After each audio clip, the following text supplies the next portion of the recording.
Chapter 11. A Dream Made from Dreams. Something was bothering Valinor. So when we get this portal severed, it became a tunnel into the deep ethereal, right? Now what we got was night hags, but if memory serves, there is another very important thing to be found in the deep ethereal, which is in fact the main reason the night hags are there in the first place.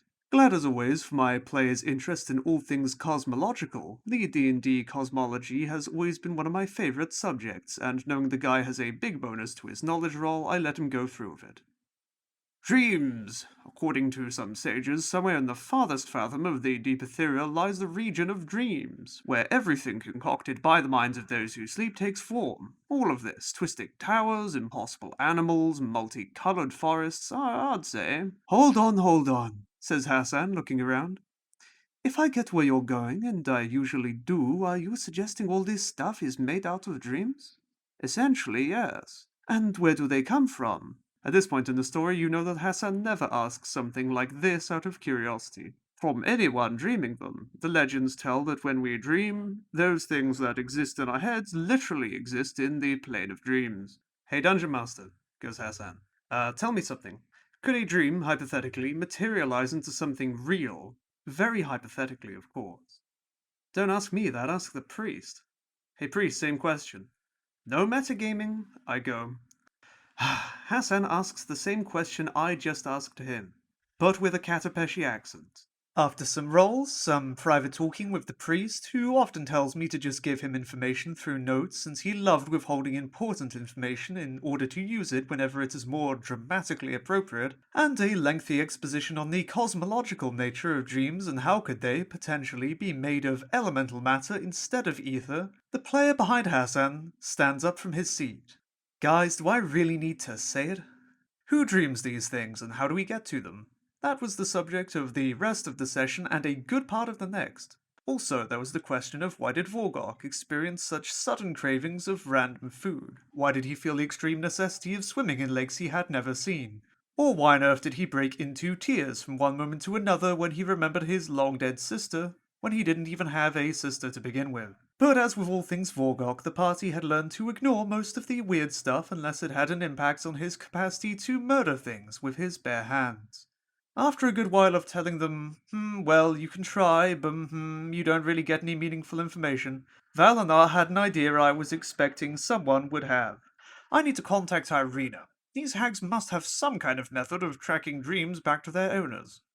They set up a meeting with twice-cursed Irina, who constantly and unsuccessfully tries to press the issue of all the troubles the recent incident caused to her covenant and how she needed a bigger cut. But the truth is, the battle with the other two covenants left the Hooked Fathom weak enough that it was now the STC that was the ones with the better leverage. So eventually she assumed the deal they had struck a while ago would take some time to materialize. Instead, she ended up telling the party that one of the eldest hags within the Covenant, ever scowling Calpurnia, was a master in the art of torturing mortals through their dreams. And if someone knew how to track them back to their owners, she was the one. So I have the chance to send these guys on a normal adventure again, this time to meet ever scowling Calpurnia in a long-forgotten grotto somewhere in a collapsing demiplane in the deep ethereal, filled with all manner of dreams gone very wrong. Basically tentacles everywhere, where they are confronted with a few requests that involve some cosmological hitchhiking, and a challenge inspired by Plato's analogy of the divided line. Greek mythology is great material for symbolic riddles. Long story short, Calpurnia hands them over a bag of Terra's dust, which when sprinkled nearby a materializing dream, normally within the deep ethereal, but after the instant part of the dreamscapes was transmitted near Salzburg, creates a silvery trail that can lead to the mind from which it sparks. Works across planes too, but only those connected by a transitive plane, or directly coterminous ones. There's a Minotaur with 4 arms there, sprinkle some dust on him. And over that tree covered with swords. Oh, and on that room filled with gold pieces too. Essentially, I had to spend 1 hour making up random dreamscapes as the party decides to go on a dream hunt in the mirage-choked desert trying to find the stuff they wanted to make real.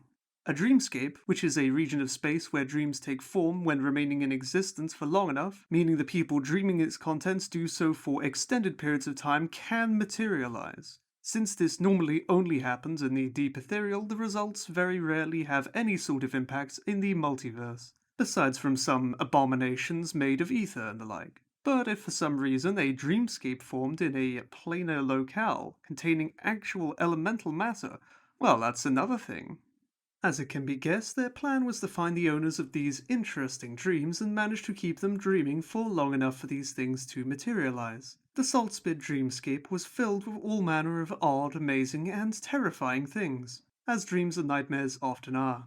And several of them had started to take a wee bit of physical embodiment in the way of swirling shapes of dust, sand, and salt, which meant the Team Vudrani illusionist had to be put to work on double duty to minimize the impact. Still, the good old Imam Salim al-Salam was managing to stir some trouble up in town. Wherever they saw something that piqued their interest, particularly stuff dealing with oversized gems, monsters they could use to open a battle arena, and dreams about well-hidden artifacts and the means to get them, like I'm going to put one of those in there, they would send Vorgok to sprinkle the dust, which earned him the new nickname, the Pain Fairy. The player behind Vorgok, who really was enjoying playing the deranged barbarian, was overjoyed with the ethereal blast that got him acting even odder, and this led to some pretty amusing situations, including but not restricted to reenactment of Don Quixote, where Vorgok would tilt at rocks and attempt to rescue a piece of wood he deemed Dulcinea, along with a sorrowful scene where he accidentally broke it, and a "smoke, I need smoke" that ended up turning Vorgok a cigar aficionado, a practice which kept going even after he went back to normal. I can't think of many things more stylish than a Viking-looking barbarian charging at you with a smoking cigar in his mouth, since he had to spit them out in order to use the bite attack, which ends up setting fire to a lot of random stuff. The reason they sent him is because some of the nightmares could prove to be dangerous and mind-twisting, and really there was no physical or mental blow Vorgok couldn't stand. The former because of his sheer HP pool, and the second because of his lack of room for additional insanity. I wasn't going to make it so easy, but the truth be told, I was enjoying all these crazy plans, so I gave them some chances in the form of D100. If the result was under 20%, the dream they sprinkled the terror dust over would be coming from someone in Galarian. After all, dreams can come from any dreaming mind in the multiverse. If so, I would then roll 2D1000, and the result would indicate the number of kilometers away from where the dream was being had. 1 kilometer equals 0.62 miles, by the way. Calpurnia's bag only had about 8, out of 1d10 rolled upon acquisition, uses, though. So there was a good chance of not finding any dream within a reasonable distance or even within their same plane of existence at all. However, they got lucky on 2 dreams/nightmares. Number 1, a horrible and anomalous shapeless thing covered in teeth that spat other shapeless things covered in teeth. Basically, a gibbering mouther the size of a house. Can't remember the exact distance, but it ended up being in the screaming jungles in eastern Sargava, which was about 1,500 miles away. Number 2, the Fountain of Liquid Gold. Ended up being in Jalmaray, Rahim's homeland, which is about 400 miles away. It shouldn't be too hard to guess which one of those 2 things they wanted to go after first. Chapter 12. To rule the city. There was administrative stuff to settle first, though, and the rest of that session was destined to the following: the Salt Operation. Whipmaster Concav, a Cyclops they bought in Katapesh, very big, very bad at depth perception, and great at workforce motivation, complained that the slaves of the mines were too weak. As it turned out, Kantasar had been shipping 6 slaves, and there was now the risk of an epidemic. Concav had been breaking some spines to instill morale, but the men were still too weak. On the good side, one of the byproducts of the planar accident was the restitution of the original portal conduct, and salt was pouring out once more, as well as salt parallelementals, some of which had been terrorizing the local population just like in the good old days. The Brass Legion.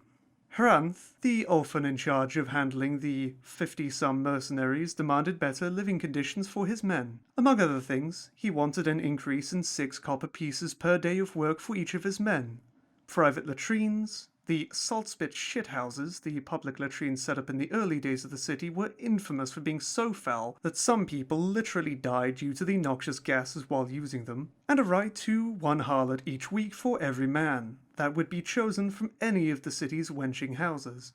The final agreement included a raise of 2 silver pieces a week, plus another 5 for the 10 best performing mercenaries. This was Jack's idea.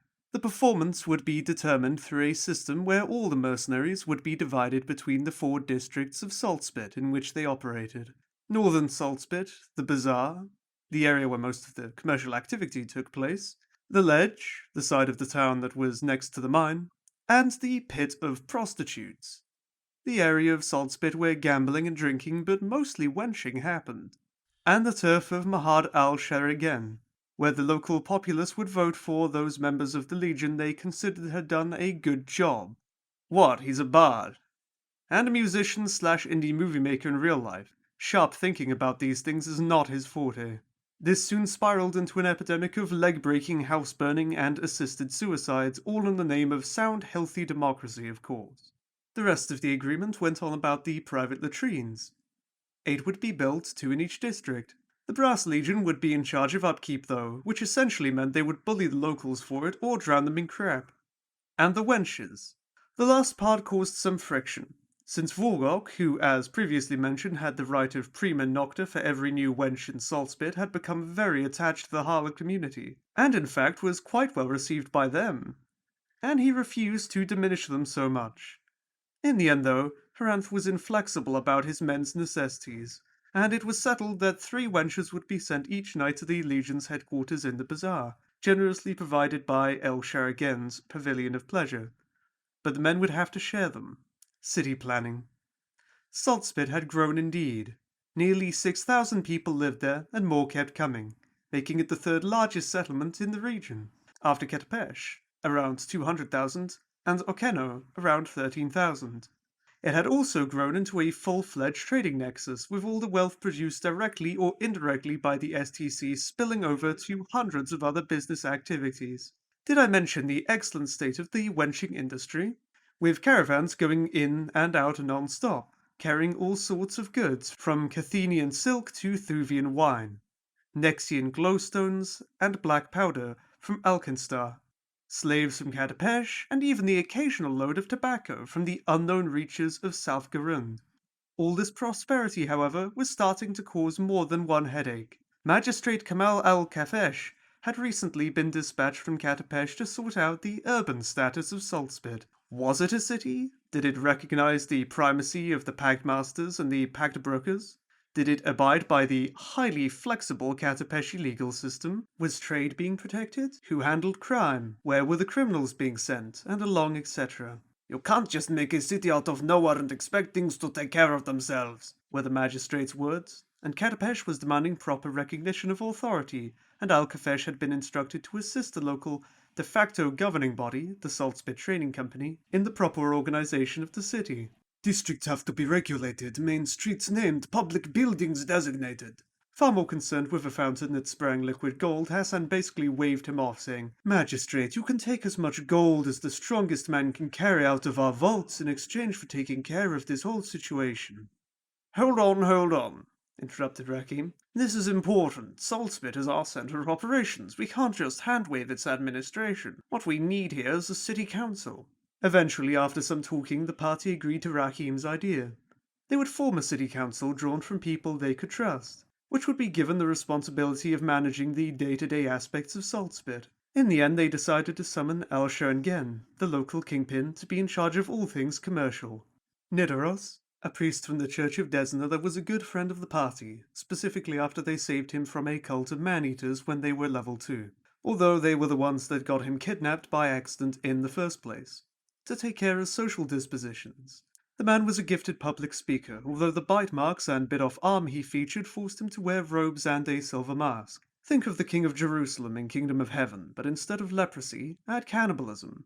And Abdul Bel-Nabir, one of Prince Osman's most trusted advisors to take care of the adjudication of law, Landis Musburger, the shrewd but quite clever manager of the local branch of the Andorran trading company Hudsucker, dedicated to adventuring gear and the main provider of rope and caltrops for the party since level 1. The party met him during one of their first real jobs. They started off as slaves after being captured by Gnolls at the start of the campaign, when their vessel shipwrecked, which consisted of bringing him a blue envelope. Musburger didn't like blue envelopes, to oversee city planning, and Hrolf, the leader of the Brass Legion, to handle leg breaking.